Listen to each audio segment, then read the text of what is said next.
Hello, good morning. তো সকাল সকাল দেখো আর একটা নতুন ব্লগ নিয়ে আজকে চলে এসেছি। তো সকাল সকাল উঠে আজকে স্নানটা আগে সেরে নিয়েছি, তো ভাবলাম যে তোমাদের সাথে একটু কথা বলি।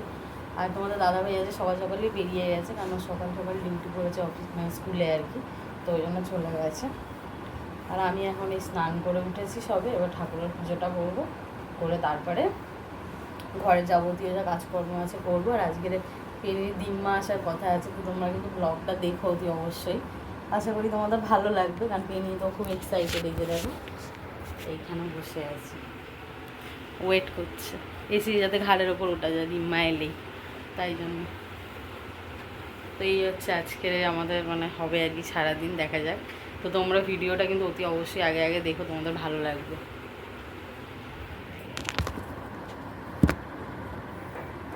সকাল সকাল স্নানটা করে নিলে সুবিধা হয়, তাই জন্য তাড়াতাড়ি স্নানটা করে নিয়েছি।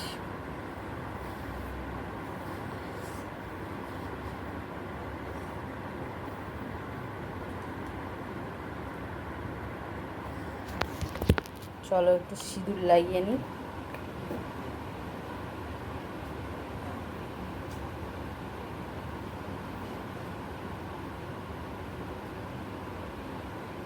হয়ে গেছে। এবারে যেটা করতে হবে সেটা হচ্ছে ঠাকুরের বাসনগুলো ধুতে হবে। দেখো দিদা এসে গেছে, আর পেনি ব্যাগ সার্চ করছে দিদা কি নিয়ে এসেছে। আবার সেই বোতলটা, যেটা পেনি ভাবে যেটা পেনির বোতল। আমি হাঁপিয়ে গেছি। হ্যাঁ, মুখ চোখ দেখেই তো মনে হচ্ছে হাঁপিয়ে গেছে, খুব জোরে জোরে এসছো মনে হয়। রিক্সা পেয়েছিলে? হ্যাঁ, তার মধ্যে পড়ে গেছিলাম, আমি দেখ না কেটে তোমাকে কবে? সে দুদিন হলো, তার সব কেটে কুটে গেছে। ও তো বলা হয়নি, এত চিন্তা করবি। শরীর খুবই খারাপ, ব্যথায় ব্যথা টেনশন হচ্ছে, বুঝতে পারছি দেখে আমার কিরম লাগছে। হ্যাঁ, মুখ চোখ ঠিক আছে, কিন্তু খুব ক্লান্ত মনে হচ্ছে। চিন্তা করছি খুবই। কেন এটা ওকে একটু দিবি? আমারও সবুজ চুড়ি এসে গেছে পরবার জন্য শ্রাবণ মাসে। চল ঠাকুরের কাছে ছুঁয়ে নিই একটুখানি মহাদেবের মাথায়।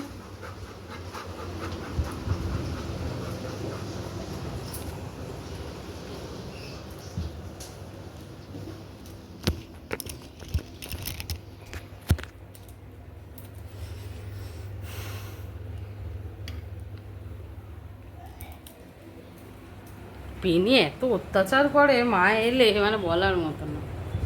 কি করছে গো স্যার? চলে আয় না বাবু, সমান নে মানুষটাকে জ্বালায়। ঠিক আছে। ও এটা খাওয়ার জিনিস না, এটা ওয়ার। বালিশের খাবার কিনে আনলে? না, ওই যে বললাম ওইটা হ্যাঁ। এই নে দেখ আমারটা তো সাইজটা দেখে নি। এসে মা একটু বসেছে সবে, আর আমি এই যে সবুজ চুড়ি পরে নিয়েছি হাতে, ঠিক আছে? এই যে। আর সে এখন খাটের তলা সবে ঢুকেছে, বাবা বাঁচা গেছে, যা লাফালাফি করছিল এতক্ষণ, বাঁচা গেছে। ওর নাম মানে আর দরকার নেই এখন আর, ঠিক আছে? এখন রান্না হবে কাবলি ছোলা আর লুচি, মঙ্গলবারের স্পেশাল। দুবেলা ফেনা ভাত খেয়ে আমি একদম বোর হয়ে গেছি, মা করে দেবে বাড়ি যাওয়ার আগে। আর এই যে এখানে মিস্টার মুখার্জি দা দাঁড়িয়ে আছে, যে আমাকেও একটু বলো কি রান্না হচ্ছে। যা রান্না হচ্ছে তোমার খাবার নয়, তোমার খাবার তো হয়ে গেছে করা, ঠিক আছে? এটা মাম্মার জন্য তৈরি হচ্ছে, চলে আসো। দেখো এখানে মা রান্না করছে, চানাটা রেডি হচ্ছে, আলুগুলো ভাজছে এখন। আর এই যে আমার লোভী বাচ্চা নাক দিয়ে শুকে শুকে বেড়াচ্ছে, যে কি রান্না হচ্ছে, ওই দেখো মুখ টেনে এরকম করে শুঁকছে, জিভ বার করছে। চিকেন নয় বাবু, তোমার জন্য তো চিকেন সেদ্ধ হয়ে গেছে ওবেলা। এটা আমার রান্না হচ্ছে নিরামিষ, মা করছে এখন আমার ফেভারিট চানা। আর তার মধ্যে দেয়া হবে এই মশলাটা, যেটা আমার খুব ফেভারিট। অনেকদিন পর খাবো, আগে বিয়ের আগে খেতাম, খুব ভালো লাগতো ওই সর্ষে দিয়ে। হ্যাঁ, ওইটাও আমার খুব খাওয়ার শখ, আমার ওটাও খুব খাওয়ার শখ। আমার এইসব রান্নাগুলোই ভালো লাগে। আগে মনে আছে আমার বিয়ের আগে রাতে সে তুমি বেগুনের ঝাল করতে সর্ষে দিয়ে, ওটাও খুব দারুণ হতো, রুটি দিয়ে খেতাম। ওইসব খাবারগুলো এখন কোথায় হারিয়ে গেছে। এখন খেলে আমার পেট নিয়ে পড়ে থাকতে হবে, কারণ এখানে তো হালকা হালকা তো হালকা হালকা খেয়ে অভ্যাস না। এরা যে ধরনের খাবার দাবার পছন্দ করে, ওখান ক্ষেত্রে আবার তোমার রান্নাগুলো কারোর পছন্দ হবে না। কি বললাম বুঝেছো কথাটা? এখানে স্টাইলটা একটু অন্যরকম এই বাড়ির রান্নার, এখানে একটু মিষ্টি ফিষ্টি বেশি থাকে, ঝাল কম থাকে, মিষ্টি বেশি আমিও দিই না, কিন্তু ঝাল তো থাকে না। আর তোমার বাড়িতে তো ঝাল ছাড়া চলবে না, বাবা খাবে। পেনি আজকে খুব এক্সাইটেড যে দিম্মা করছেটা কি। ওখানে তো আমার মা এত রান্না বাড়া করে, আজকে আমার দিম্মা এত রান্না করছে। নিমকাল আমার জন্য স্পেশাল কিছু করে রেখে যাচ্ছে, কিন্তু খেলে তো আমার পিছন ছেড়ে দেবে, তাই জন্য মা নাও দিতে পারে। একটা লুচি থেকে একটুখানি টুকরো পাবে পেনি, যদিও পেনিকে লুচি খাওয়া উচিত নয়, কিন্তু তাও একটু দেয়া হবে, কারণ নাহলে আমাদের পটি হবে। তাই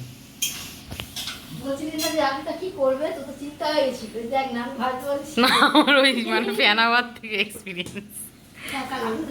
না ভালো হয়েছিল, কিন্তু এমন ফেনাবাদ রান্না করেছো মা যে পেট ভরে গেছে একদম পুরো, মানে বেশি করে নিয়ে ফেলেছিলাম আমি। হ্যাঁ,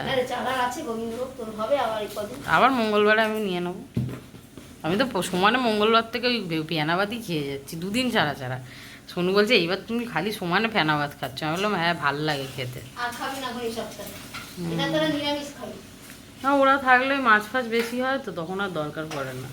আমি একা থাকলে তখনই দরকার পড়ে, একার জন্য আর ইচ্ছা করে না। শুরু হয়ে গেছে লুচি ভাজা, কেমন হচ্ছে দেখি। বাহ, তবে বাড়িতে মনে হচ্ছে একটু বড় করো। আরো বড় করো না ঠিক আছে। হুম, বাড়িতে এক্সাইটমেন্টের ছোট একটু বেশি বড় করে। গরম লাগছে না? আচ্ছা, আনাটা সরো একটুখানি দেখি।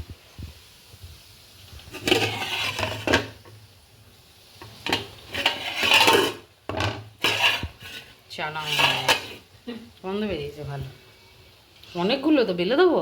না, ঘেমে গেছে, একটু বেলে দিই, কটা বেলে। তো দেখো এখন বাজে সন্ধ্যা 7টা, আর মা তো চলে গেছে, আর আমি এখন এই একটু রেডি হয়ে বসে আছি এখানে। আর এখানে তোমাদের পেনি খেলাধুলো করছে। তো মা যাওয়ার সময় যে রান্না করে দিয়ে গেছে আজকে তোমাদের তো দেখালাম, ঠিক আছে। আর এই যে আমি দেখো গ্রিন চুড়ি পরে নিয়েছি, এটাও আগে তোমাদেরকে দেখিয়েছি। বলে শ্রাবণ মাসে পড়তে হয়, তো এর আগে কোনোদিন পড়িনি, এবারই ফার্স্ট টাইম। তো ভালো লাগলো, এই জন্য ইচ্ছা হলো আর কি, এই জন্য করলাম। আর তোমরা যে পুরো ব্লগটাই কিন্তু দেখো, আর যাদের যাদের ভালো লাগছে তারা একটু লাইক কমেন্ট করতে কিন্তু ভুলো না। আর চ্যানেলটাকে কিন্তু অতি অবশ্যই সাবস্ক্রাইব করে পাশে থেকো। টাটা, তোমাদের সাথে আবার আমার পরবর্তী ব্লগে দেখা হবে।